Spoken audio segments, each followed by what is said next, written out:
Hi there. Self-care is for everyone.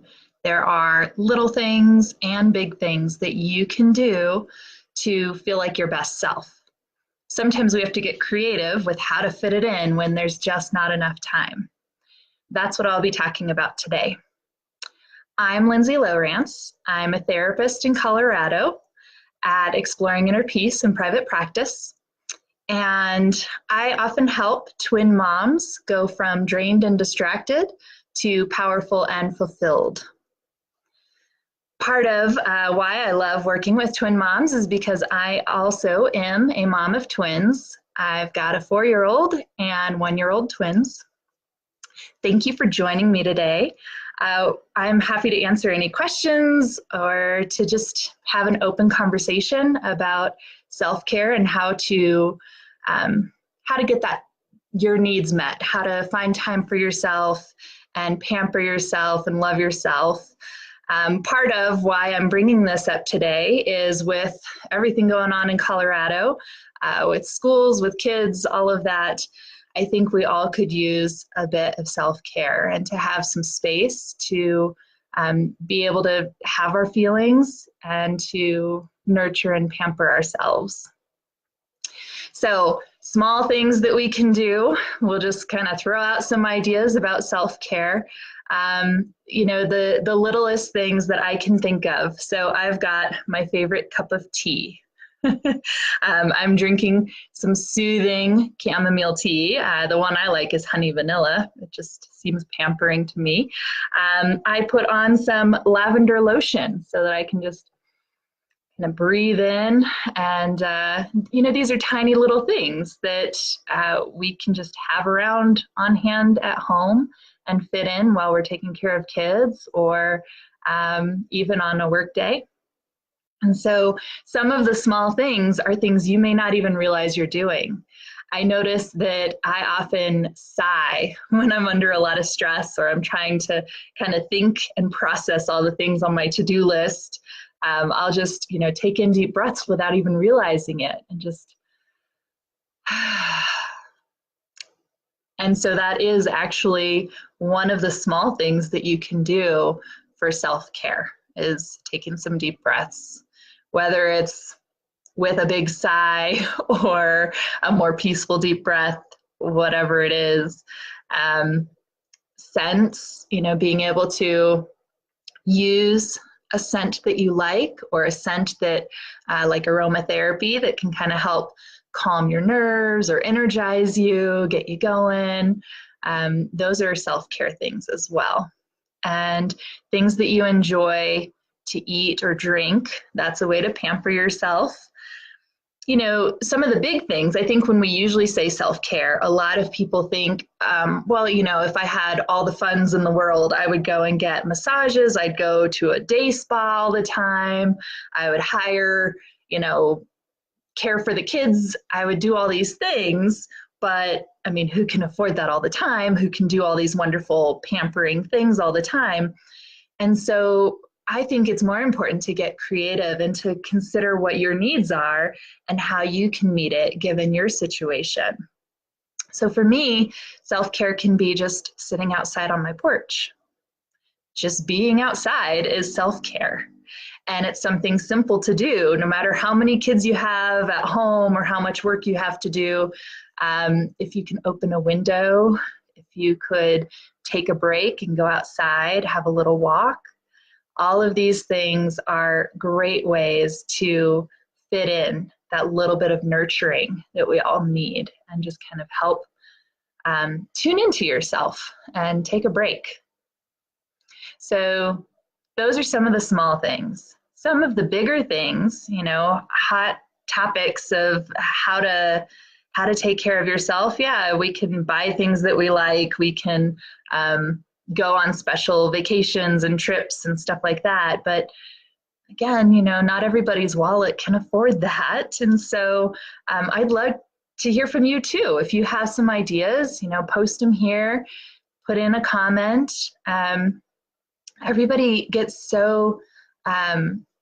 has unique ideas and creative solutions to this. I'm sure you've thought about, how do I how do I feel good when it's been a rough day, when the kids have been hanging all over me, or, everybody's needed something from me, hounding me all day long.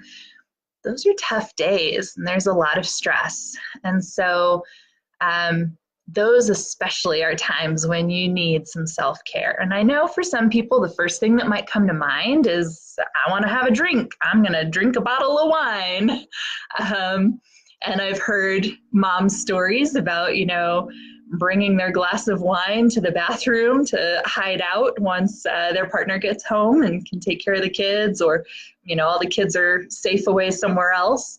That they find their little secret quiet spot to just be by themselves and have some quiet alone time where nobody needs you and you can just relax. And that doesn't have to always be with wine, but I do bring that up because I know that's a common one. Chocolate, candy can be one. It brings some happy endorphins sometimes, right? And so those little pieces, again, are just something small we can do to feel good. Exercise is actually really good too.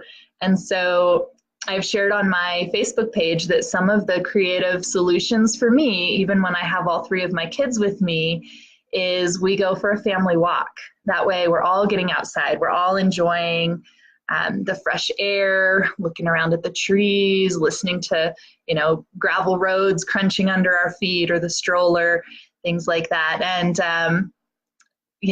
I also enjoy putting on some music, whether it's something I really like or even kid music, and we can all either sing or dance or get silly, just get into our bodies and have a moment together. That's self-care too. So self-care could look like your own space, your own time, your own calm. Or it could look like something you do as a family or something you do with your partner, something you just squeeze in throughout the day, like putting on lotion, small things.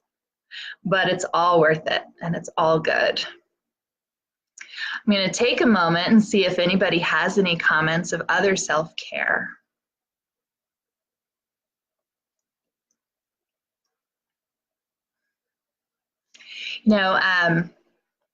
Reading a book, getting lost in a good book or story. I know we often get lost in TV stories, our favorite characters. So getting distracted can be self-care too, and finding some time to do that. I'm going to mention too that connecting, so reaching out with friends, whether it's on the phone or texting or emailing or even on Facebook, being connected with a community, being connected with other people can be self-care too, where you're not in it all by yourself. You don't feel isolated, stuck at home.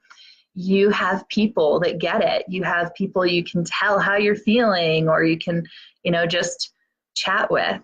And that's also self-care.